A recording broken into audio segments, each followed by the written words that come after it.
Bon, pour que ceux qui se préparent au devoir surveillé où ils auront des équations trigonométriques à résoudre, voilà une autre équation en cosinus. On va la transformer dans la dernière question en une équation. En moins racine de 2 cos x, cosinus de x, plus 1 égale 0, ça signifie que cosinus de x égale racine de 2 sur 2.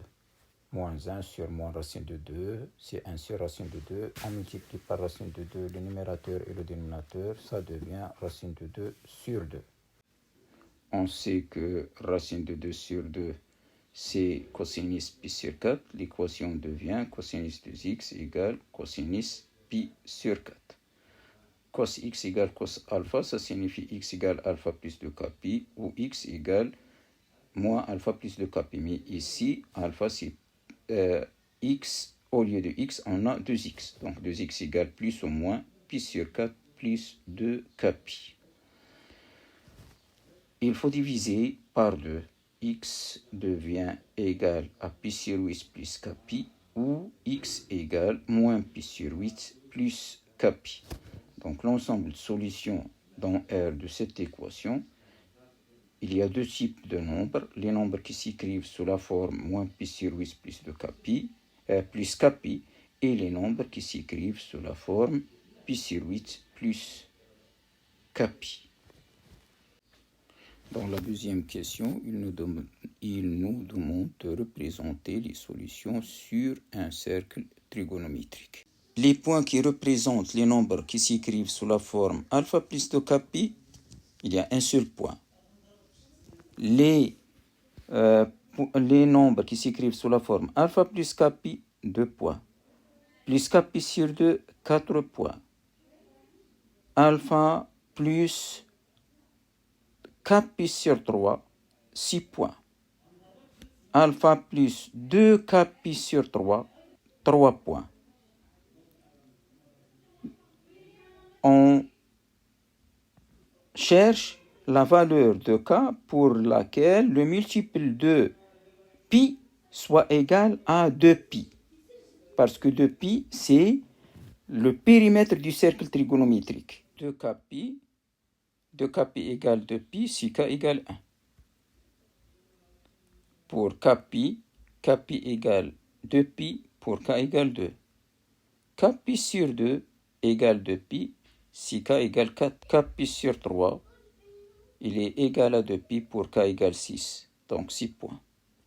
2k pi sur 3 va être égal à 2pi pour k égale 3, donc alpha plus 2k pi sur 3, ces nombres sont représentés sur un cercle trigonométrique par 3 points.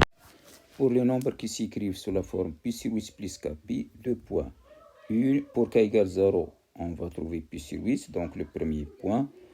A pour abscisse principale, pi sur 8. Pour déterminer ce point sur le cercle trigonométrique, ou bien pour le localiser, on doit diviser pi sur 4 par 2. Donc on va premièrement tracer la bisectrice de l'angle droit, IOJ, puis on divise l'angle en bas en 2 grâce à la bisectrice. Ici, je n'ai pas d'outil qui sert comme compas numérique.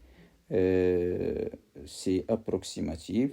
La demi-droite que je viens de faire ici, approximativement divise pi sur 4, l'angle de mesure pi sur 4 en 2. Donc on va obtenir deux angles de mesure pi sur 8.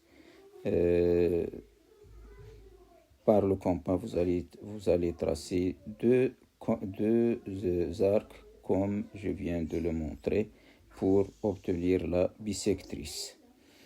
Bon, donc le point de rencontre de cette bisectrice avec le cercle trigonométrique, c'est le point A d'abscisse principale pi sur 8.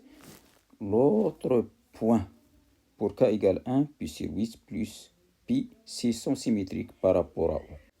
appelons-le A'. Il a pour abscisse pi sur 8 plus pi, c'est pour k égale 1, ça donne 9 pi sur 8. C'est pas principal. Le principal, c'est moins 7 pi sur 8. Pour les nombres qui s'écrivent sous la forme moins pi sur 8 plus k pi, ils sont représentés eux aussi par 2 points. Le premier, pour k égale 0, c'est moins pi sur 8. Le point qui admet moins pi sur 8 comme abscisse, c'est le symétrique de A par rapport à l'axe des abscisses. Voilà le point, on va l'appeler B. A pour abscisse, moins pi sur 8, il est principal. L'autre point, c'est son symétrique par rapport à O, moins pi sur 8 plus pi, pour k égale 1. Le symétrique, on va l'appeler B'. Il a pour abscisse 7 pi sur 8, il est principal. Voilà, B et B' représentent les solutions de la forme moins pi sur 8 plus k pi. A et A' représentent les solutions de la forme pi sur 8 plus k pi. Bon, tous les points qui représentent les solutions sont maintenant sur le cercle trigonométrique. Cherchons les solutions qui appartiennent à l'intervalle 0, 3 pi sur 2. On va commencer de 0. Sur le cercle trigonométrique, le 0, il est représenté par I, l'origine du cercle. En tournant à partir de I sur le cercle trigonométrique, on va arriver premièrement à A, le point A qui est le plus proche de I. Il a pour abscisse pi sur 8, 0 et suivi de pi sur 8. Puis 7 pi sur 8 de B', puis 5 pi sur 8 de 9 pi sur 8 de A'. Ce sont les trois solutions qui appartiennent à l'intervalle 0, 3 pi sur 2. Je vais localiser cet intervalle sur le cercle trigonométrique en jaune. De I, puis A, B', A et J. J'. J' a pour abscisse curviligne 3 pi sur 2. C'est pas principal, mais l'intervalle finit en ce point-là. On ne va pas avoir l'occasion d'arriver en B pour ajouter la quatrième solution. On ferme la collate. En passant à la quatrième question concernant l'inéquation. Moins racine de 2 cosinus de 2x plus 1 est inférieur strictement à 0 si seulement si cosinus de x il est supérieur strictement à racine de 2 sur 2. Attention, ici à une étape, lorsqu'on divise par moins racine de 2, l'ordre change. Racine de 2 sur 2 et cosinus de pi sur 4 et cosinus de moins pi sur 4. Cosinus moins pi sur 4 égale racine de 2 sur 2 égale cosinus de pi sur 4.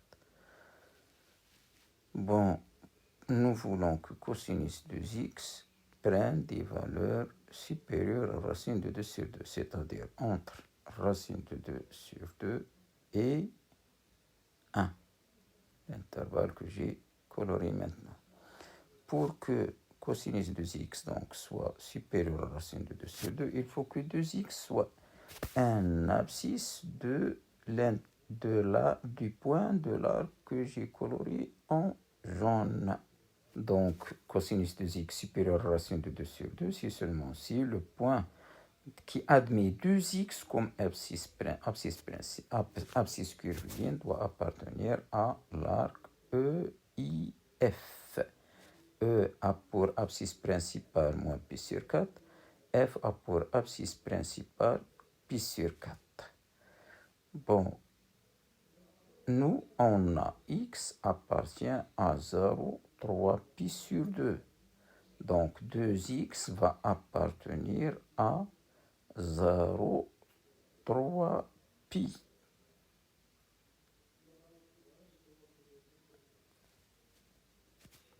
Voilà, donc commençons de 0.